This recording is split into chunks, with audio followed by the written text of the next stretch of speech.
Namaste and hello, everybody. Welcome to your full moon in Gemini 2019 reading. So, full moon in Gemini. This can be really a fortnight before, a fortnight after the full moon is exact. These energies can be in place really for longer. So I just wanted to make mention of that, and I really don't have that many announcements this time. I watched the new moon in Sagittarius playback and listened to messages for myself, and I realized I had quite a bit of announcements and things to talk about. I do not in this one. I'm actually doing this one not long after the new moon in Sagittarius, before I get going with the Yuletide and Christmas themed events. So if you are interested in that and you're not in it yet, look for the link below if you're watching from YouTube, or if you are in the Facebook group, pay attention to the news feed as posts will be released there. Alright, so Gemini is an air sign, and it is the sign of the twins. So I thought I'd do something a little bit different with this general read. And when I get to the fairy cards, because I am using the Amy Brown Fairy Wisdom deck, I'm actually going to set out 2 cards and have you choose your card, whether it's number 1 or number 2, and I'll read out of the booklet the message for the fairy card.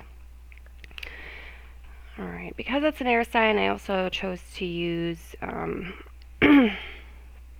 the Law of Attraction deck, and this deck over here. I'm going to use the Power of Love activation cards, the Zodiac Oracle, and the Secret Language of Color cards.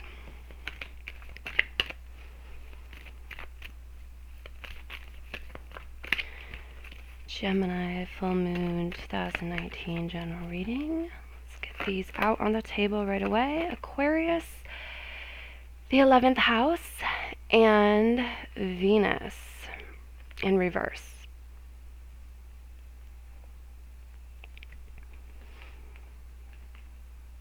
Definitely futuristic energy here, definitely scoping out the future and just the future, with Aquarius there as it is.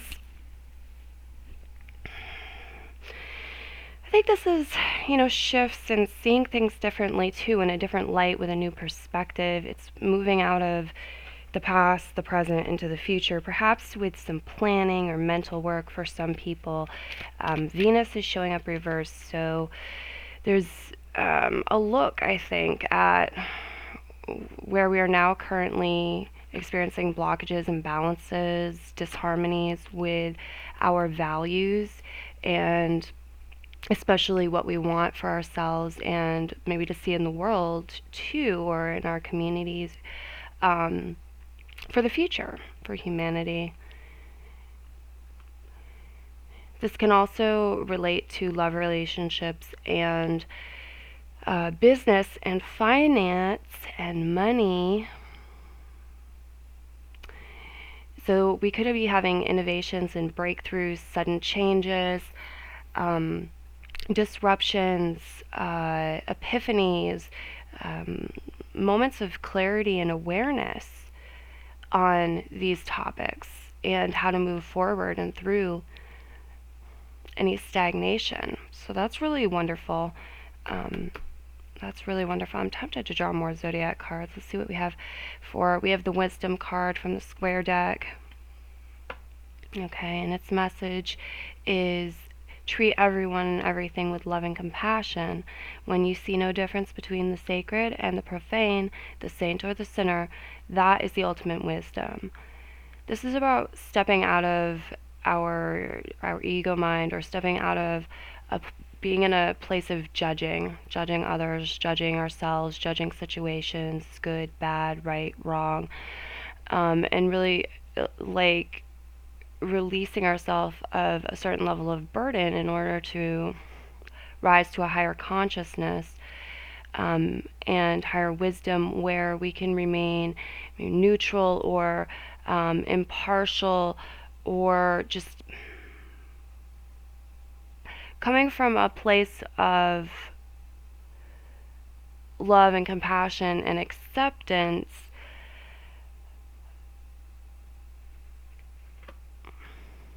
All right, I'm going to get the little reminders, law of attraction cards on the table too.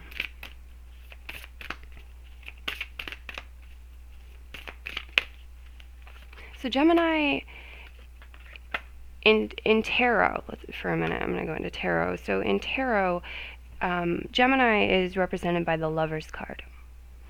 And the Lover's card is about choices. It's about choices, decisions, opposites. There's polarity that gets seen in the second house through a really interesting dynamic way, I think. It's ruled by Mercury, Gemini is. And yeah, so anyway, I just got the message from Spirit to do the, pick number 1 or pick number 2 with the fairy cards, so that you're actually actively participating in the reading and having to make a choice and sort of put your foot above that Gemini energy ship. I don't know. My analogies are not so great since the retrograde. But anyhow, we have receptivity and patience that are arising from this deck, and they're very beautiful cards. I'm going to move them up front so you can get a nice look at them. I do feel like there are gifts in like lots of dimensions and different planes of existence that are on their way to you, and that are opportunities for you to receive. So these can be gifts in tangible reality, presence, gifts, resources, things like that. It can also be connections and emotional fulfillment and emotionally fulfilling experiences, or intellectually fulfilling experiences.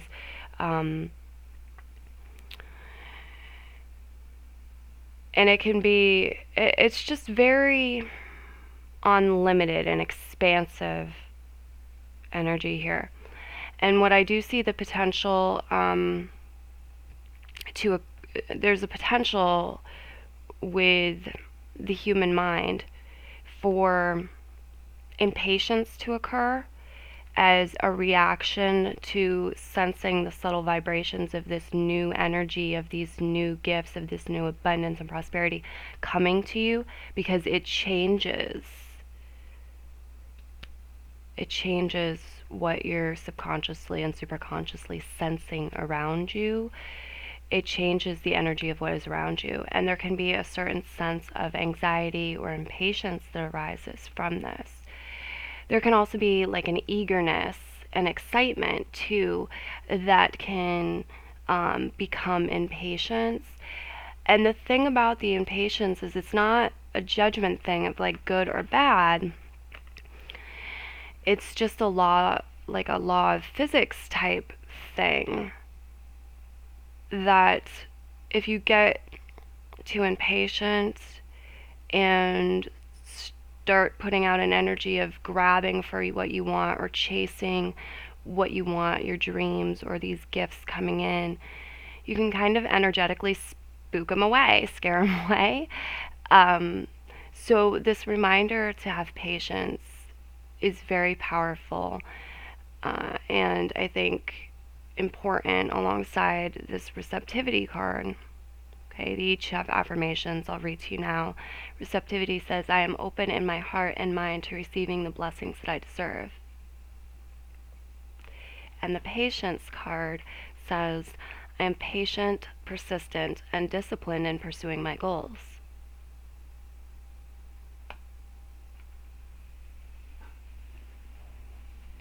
Okay. I'm going to lay the fairy cards out now so you can look at and listen to your intuition and me as I continue the reading, and really take your time to choose a number.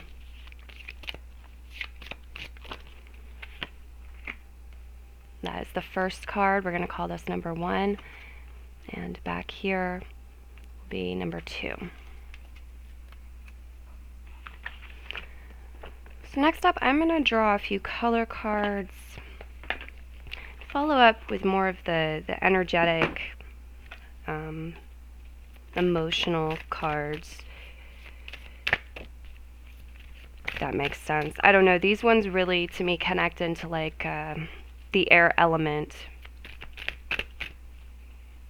which we led with. But I also have the Goddess Guidance Oracle cards and the Power of Love activation cards. You definitely want to get on the table.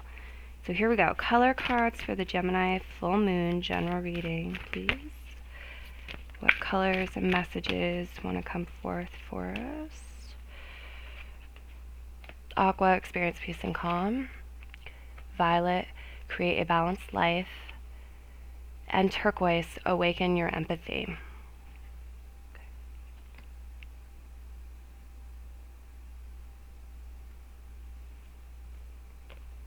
I'm actually going to draw one more. Cherry, live an extraordinary life. Okay. So the 11th house energy is pretty rebellious sometimes. It does not like the constraints of the 10th house, the house that came before it, to remain as heavy as they are in the 10th house. The 11th house, the sign of Aquarius, comes along. It's an air sign. It's got these wings, and it takes what has become extra, what has become clutter from that dense, serious, Saturn-ruled house, the 10th house, and it moves it. Okay? It moves it, and it only keeps what is practical and what it has carefully chosen to keep. And it then lightens itself up. You know, it's like a weight is lifted, and it raises up. You could say to the heavens even, because the 11th house is associated with the heavens and the sky. It's, 11 is the first master number in numerology, and it's representative of a gateway, a portal. So when we get into Aquarian energy, it's a whole new ball game. If we choose it to be, if we allow it to be, it can be a whole new ball game.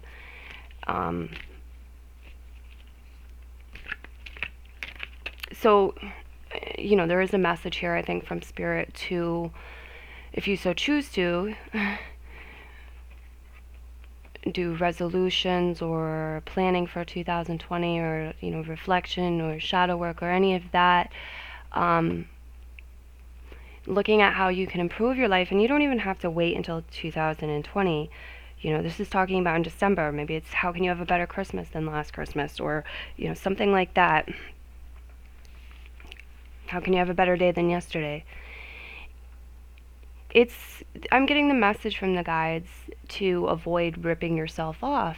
Like, energetically give yourself the right headspace, the right energy to fall into, peace, calm, tranquility, an open heart, empathy, compassion, balance, structure in a way that is balanced and allows for success and harmony and achievement, and being in this gorgeous energy of not having just enough, or having just contentment, or things being okay or surviving, but really thriving and having an extraordinary life, having extraordinary experiences. So to whatever degree that you can allow yourself to do that or dream that or try that on mentally, emotionally, spiritually, physically. Try that energy on. See how you like it in the now, in the present moment. I'm getting the message from the guides that, like, you deserve that.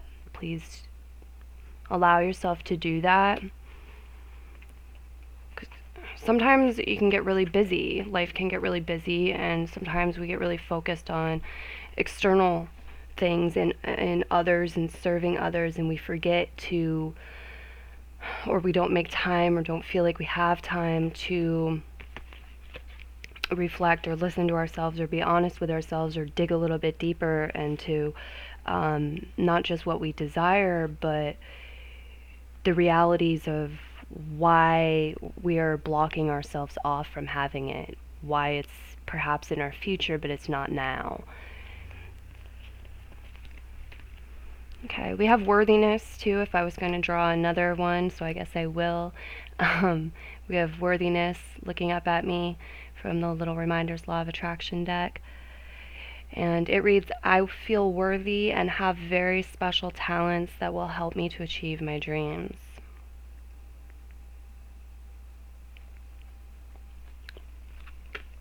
Okay. The Goddess Guidance Oracle cards. So, yeah, guys, I do tarot readings, and I really like to actually combine tarot and oracle a lot of the times. But for the ASVAT readings, I've, for some reason, taken to primarily using oracle cards. I thought about bringing the tarot cards out for this one, but just for anyone who's new or watching one of my videos for the first time, I do have a variety of different styles of videos, and I do use tarot cards at times too. Alright, so we have Triple Goddess, Sedna, Coventina, and Mother Mary Expect a Miracle.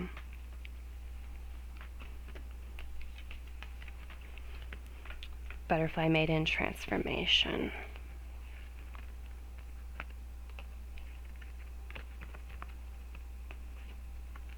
Okay.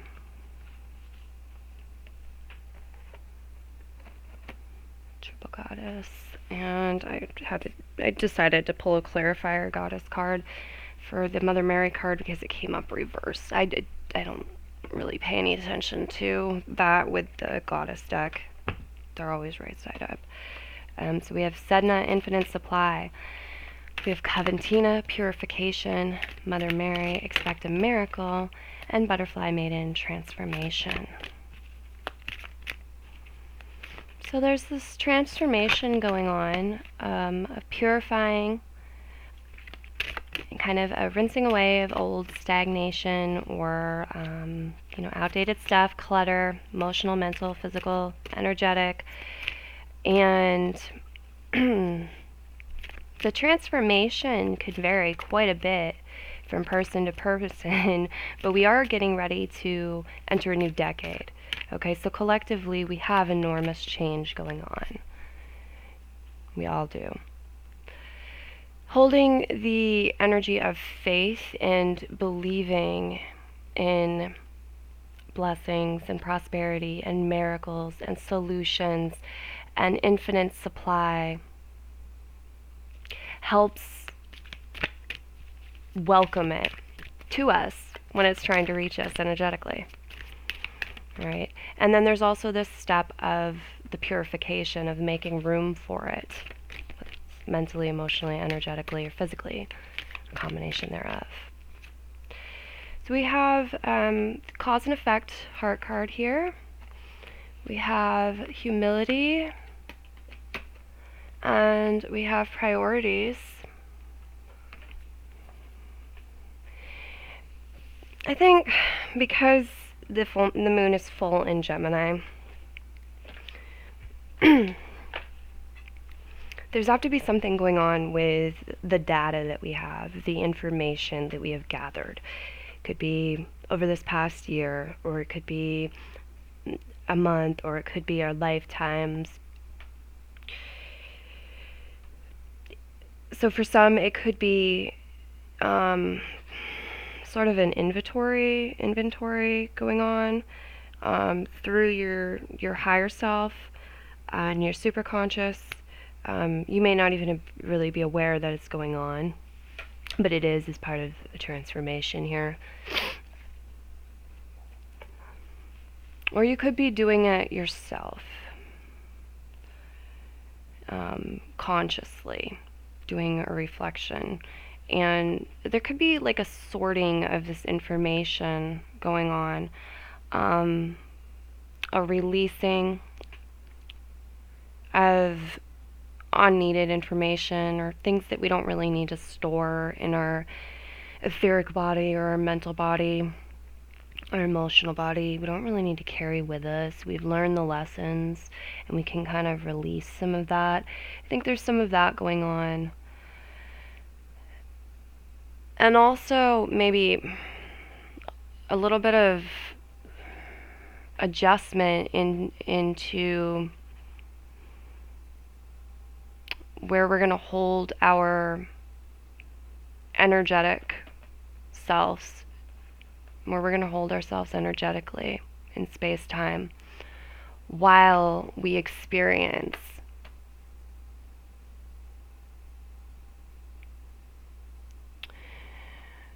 planting our seeds for the future,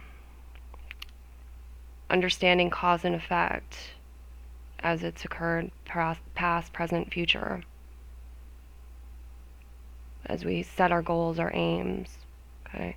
Cause and effect reads, you are aware that the love you create in your thoughts is an agent of change and the foundation of your results.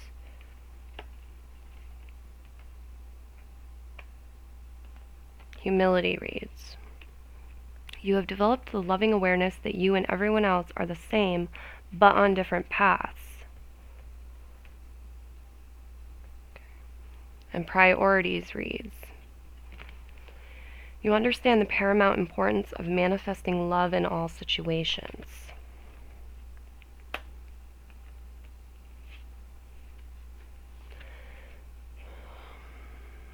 So we are being trusted by the divine to be incarnate at this time and experience, live through, be a part of this transformation.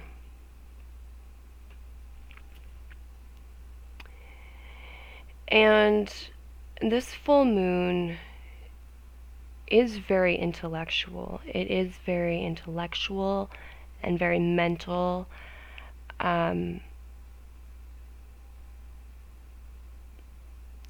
So putting ourselves in a place where we have healthy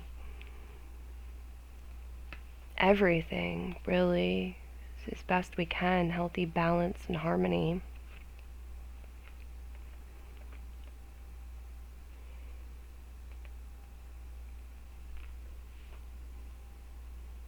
Is nourishing to the full moon energies and to the mind as it's doing this transformation. So Coventina's card reads, it is time for a cleansing detoxification of your body and mind. Mother Mary's card reads, have faith that your prayers have been heard and are being answered. Okay. So the faith and the patience thing work together, and really can sometimes be character building and will eventually get you to a beautiful transformative place where you're transforming in a way that's very beneficial. The Butterfly Maiden Transformation card reads, you are experiencing enormous change right now, which brings great blessings.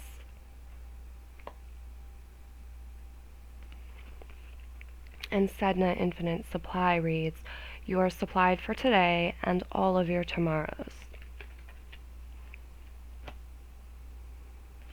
Okay.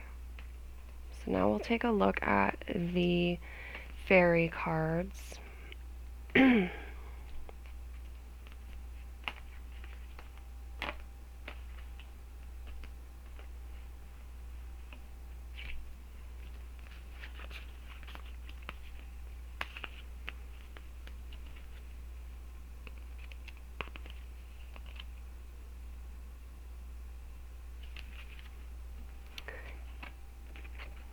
Fairy card 1, here's your reading.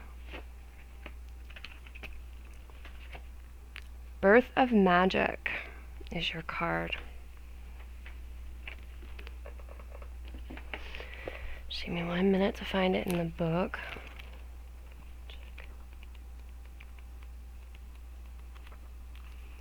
This keyword is innocence. And it says, here lies a message to open up your heart and find that small child within you, that childlike joy, trust, and awe, which often gets stifled as we grow to adulthood. Remember the magic of the child's eye and mind. Recall the spirit of the fairy child within, who laughs and sings with abandon. Bring that essence into your daily life and a rejoicing of nature. See beyond the adult mind and into the reality of the elemental world around you. Ask for the help of the elementals in connecting with the magic within and bringing it out into all that you do. As humans, we tend to get hung up on our duties, our accomplishments, what we have and what we don't have. We take life way too seriously. If you have small children in your life, watch them and see how they respond to stimuli. They come from pure emotion and pure joy. Their excitement in even the smallest things is essentially their spirit rejoicing at just being. The sound of a tiny chime sends them into peals of laughter. A multicolored strand of lights is enchanting and awe-inspiring to them. The taste of a new food brings a look of incredulousness to their faces. They absorb everything completely. They are not halted by fears or what-ifs. They live to explore and to learn and to rejoice. They live in the now. Everything is a miracle to them, as it actually is to us, if we would just realize it. Practice seeing your world through the eyes of a child, unfiltered and open to what life has to offer. If you choose this card, it is possible that a small child is coming into your life, or you may be working with a small child, or your own small child within. There's a chant that reads, O magic kingdom that dwells within and without, come through my being, and I may rejoice in the wisdom of the young. In all that I do, help me to experience the joy and laughter that resides within my child's self. Help me to live in the now and to approach each moment with innocent trust in the divine plan of my life. I am thankful for my divine connection. So be it. Skip instead of walking today.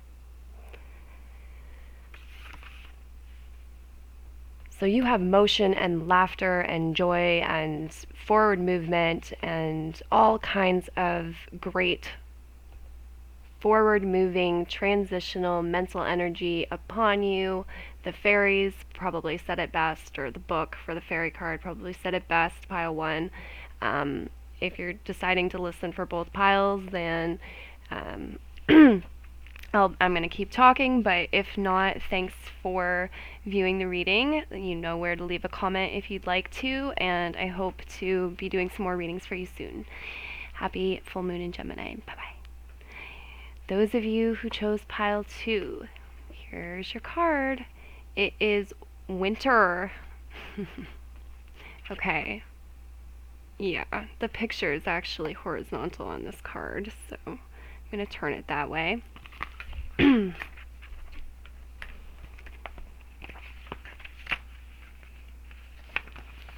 And the key word associated with this card is rejuvenation. Take a sip of my drink and then I'll start reading. Okay. Winter is part of the transformation of life within the great cycle, the dormancy of nature and all that dwells on earth. You may feel like pulling into your ruby cave and being alone with yourself in spirit. It is time to observe your inner workings and to work with the great mysteries of life. Change is the air, but before it can... Hold on. It is time to observe your inner workings and to work with the great mysteries of life. Change is in the air, but before it can manifest, you must rest up for the activity of the spring. This is a time to gather your energies to you. This card is saying that you are almost ready for the next phase of life, but before you step into it, you must rest and hibernate in winter's cave, knowing you are safe and warm within the earth. The elemental spirits watch over you as you rest. You have come far on your journey. Let the fairies guide you to that place of rest. For every activity, you need a corresponding repose. This will keep you in balance as you continue on your path. This is a time of regeneration. Take care of yourself. This can be taking the time to just watch a good movie, read a book, do a hobby, meditate, go for a walk in a winter wonderland, or take a blissful nap, whatever feels right and peaceful to you. It is okay to give yourself permission to rest and to rejuvenate. It is a basic need. Watch dogs and cats. See how many hours a day they sleep. Preparation time is just as important as the trip itself. Without proper preparation, one does not get very far. And then there's a chant. It says, Spirit of winter, wrap me in the warmth and contented, sorry. Big words, very, very big words. There is a chant, and it reads, Spirit of winter, wrap me in the warmth and contentedness of life at rest. Bring to me the knowledge that I am housed in spirit, no matter what goes on in the world outside. I am in harmony within my heart. Winter's chill cannot find me. I gladly accept this time as my time for rejuvenation, and choose to suspend myself in the radiance of winter's light. Warm and peaceful and brilliant is my journey within, so be it. Make a paper snowflake today. Okay, pile 2. So I don't have much else to add to that, and some of you might, be really just in the mood to celebrate and get into winter hobbies, festive doings or happenings is how my guides want me to word it, because sleeping more and meditation and things like that too are not to be excluded. Yeah, that wraps up the reading. Thank you for listening, and everything I said to pile 1, you too. Take care, be well, namaste, bye-bye.